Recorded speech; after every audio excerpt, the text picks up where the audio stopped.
além do Messi, teve um outro jogador da base do Barcelona que também chamou muita atenção.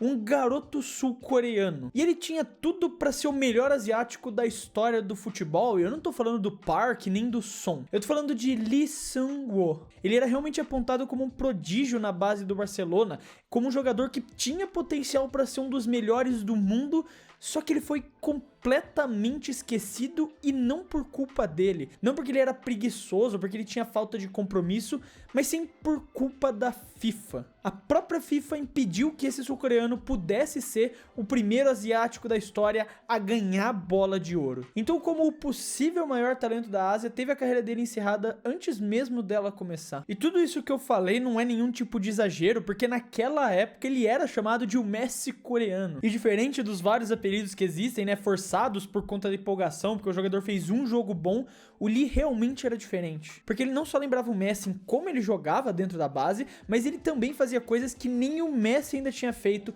quando jogava no mesmo nível. Só com 12 anos de idade, o Lee foi recrutado pelo Barcelona, depois de ter brilhado num torneio infantil lá na Espanha. E não era qualquer torneio, era um chamado Dana Cup, que é uma das maiores competições de base do mundo. E ele não só foi o artilheiro do torneio, como ainda levou o título de melhor jogador da competição. E isso enfrentando garotos da Europa e do mundo inteiro. A partir daí ele entrou para La Masia, que é a base do Barcelona, que já revelou jogadores como Iniesta, como Xavi, como o próprio Messi. E em 2014, quando ele tinha 16 anos de idade, já era considerado o melhor talento de toda a base. Ele era um jogador extremamente rápido e criativo, tinha também aquela capacidade de fazer dribles curtos, tinha uma visão de jogo sensacional, conseguia chutar com os dois pés e o mais importante, fazia muito gol. Ele não era só mais uma promessa da base, ele era a promessa da base do Barcelona. Só que exatamente enquanto ele vivia esse auge com 16 anos lá na base do Barcelona, foi que tudo isso foi arrancado à força dele por culpa da FIFA. Logo que ele chegou no Barcelona, o Lee não precisou de muito tempo para se adaptar, ele já foi entrando e já estava encantando todo mundo. Logo nos primeiros jogos ele já chegava com uma confiança fora do normal, driblando 3, 4 jogadores num toque só e finalizando com uma categoria daquele jogador que você via que era diferente. Os treinadores da base do Barcelona viam muito futuro nele. E não era só o clube que estava de olho, Chelsea e Arsenal também tentaram tirar o Lee do Barcelona quando ele ainda estava no sub-15. E até a seleção espanhola tentou naturalizar ele para ter um jogador desse nível. Só que o Lee sempre se manteve firme ao projeto do Barça e também à bandeira do seu próprio país. Ele acreditava muito no caminho que La Masia tinha para ele. Ali ele viu o nome dele o mais quente entre todos os jovens que o clube tinha e ele sabia que eventualmente chegaria no time titular. Dentro de La Masia, ele era tratado como essa joia, como esse craque, como essa estrela. Ele tinha treinamentos personalizados só para ele. Ele tinha uma orientação tática mais avançada feita pelos técnicos. Ele era exposto mais constantemente a alguns desafios maiores do que os jogadores da idade dele.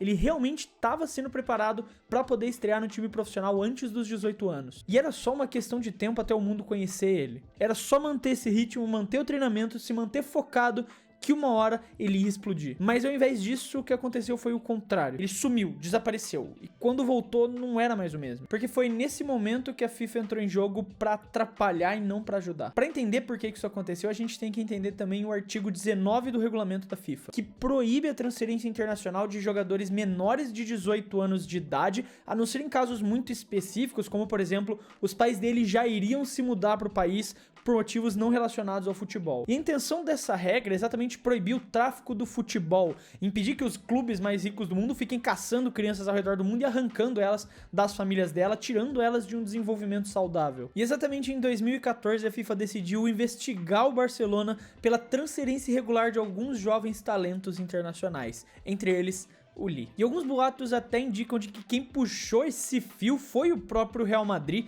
numa denúncia anônima que eles teriam feito para tentar prejudicar o rival. Até hoje isso é muita especulação, mas o fato é que essa bomba realmente estourou e o Barça foi acusado de violar o artigo 19 em vários casos, incluindo a transferência de Lee Seung-woo. Com a FIFA julgando o Barcelona culpado, o que aconteceu foi que o garoto foi suspenso de todas as competições oficiais, sem poder disputar nenhum jogo, nenhum amistoso e nenhum torneio de base, durante um período que durou quase 2 anos inteiros, de 2014 até 2016. A gente tá falando de um dos maiores talentos da base do Barcelona, com só 16 anos de idade, vendo seus colegas já jogarem 30, 40 partidas por temporada, enquanto ele era obrigado a ficar de fora de tudo, sem ritmo, sem entrosamento, sem holofote e sem perspectiva nenhuma. O clube tentou recorrer, o Barcelona argumentou de que a família do Lee se mudaria de qualquer jeito pra Espanha, que não era uma mudança exclusivamente por conta do futebol, só que a FIFA não aceitou o apelo, rejeitou todas as alegações e a punição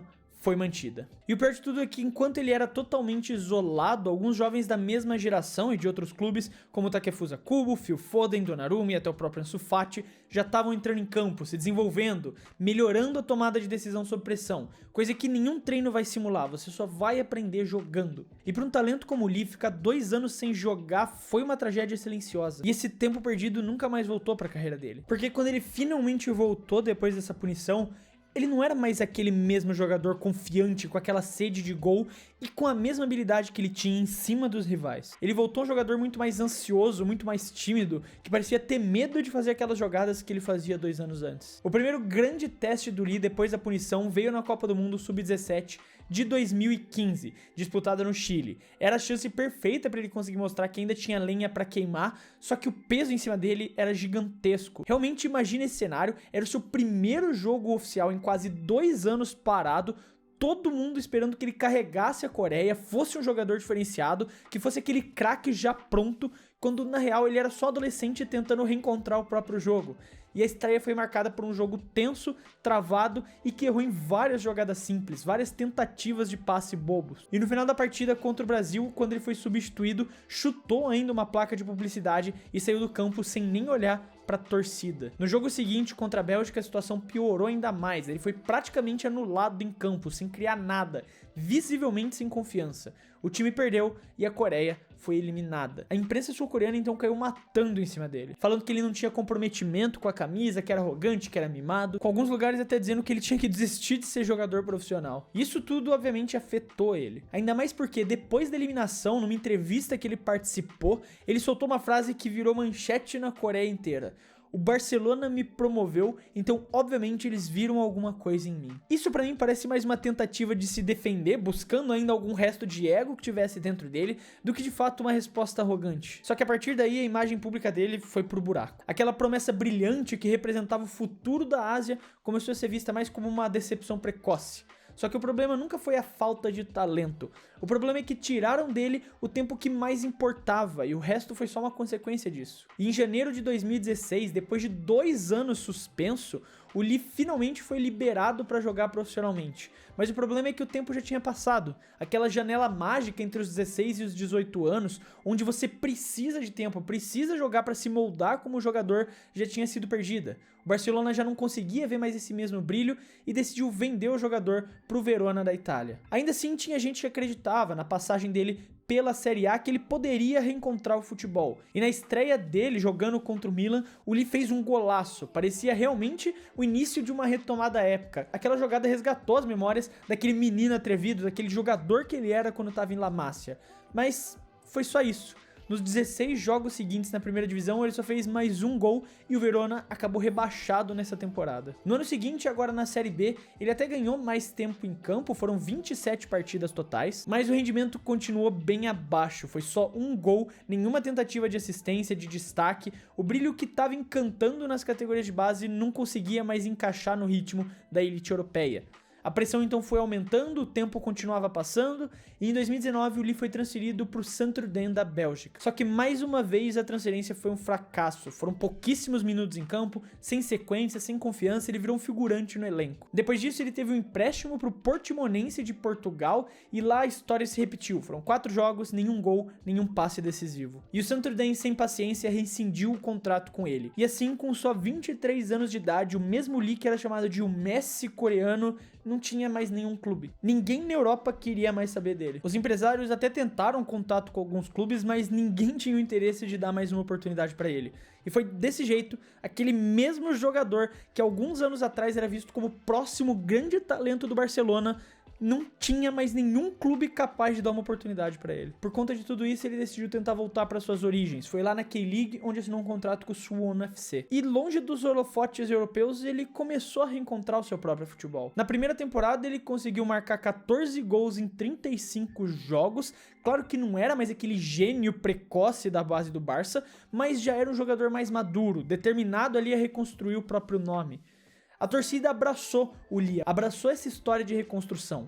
O Suwon virou meio que esse espaço de estabilidade, um lugar que ele sentia que era acolhido pelo time, pela torcida, que ele podia errar, que ele podia tentar de novo se levantar e ser aplaudido. E depois de 2 bons anos, ele conseguiu uma transferência para o Jeonbuk Hyundai Motors, que é um dos gigantes da Coreia. Só que antes de sair do Suwon, ele protagonizou um dos momentos mais emocionantes da carreira dele. No último jogo pelo clube, ele pediu um megafone emprestado de um torcedor e fez um discurso próprio de despedida lá no campo mesmo, ainda com a voz meio trêmula, sendo ovacionado por todos os torcedores lá no estádio.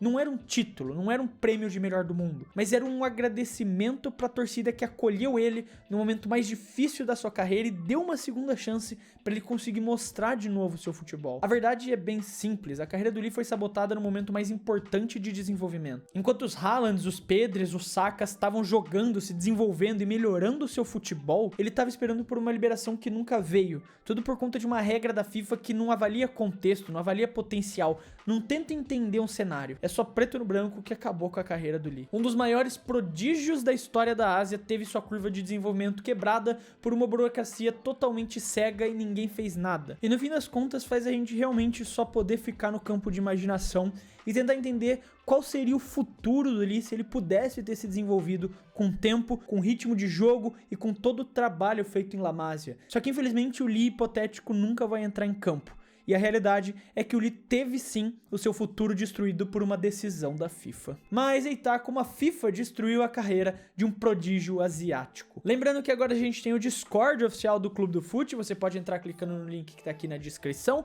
e a gente fica conversando quando tem jogo, a gente fica debatendo por lá, e também falando sobre os assuntos que estão acontecendo no mundo do futebol. Então se você quiser fazer parte, não esquece de clicar no link que tá aqui na descrição do vídeo. Eu quero saber a sua opinião, não esquece de deixar ela aí nos comentários, se você gostou ou não gostou do vídeo, sempre quero saber o que vocês têm a dizer. Lembrando aqui também que se você gostou do vídeo e quiser ajudar o Clube do Fute, você pode fazer isso se inscrevendo no canal, porque ajuda muito a poder continuar produzindo todos esses vídeos aqui pra vocês. Eu quero deixar um abraço pra você que ficou até aqui e até o próximo vídeo.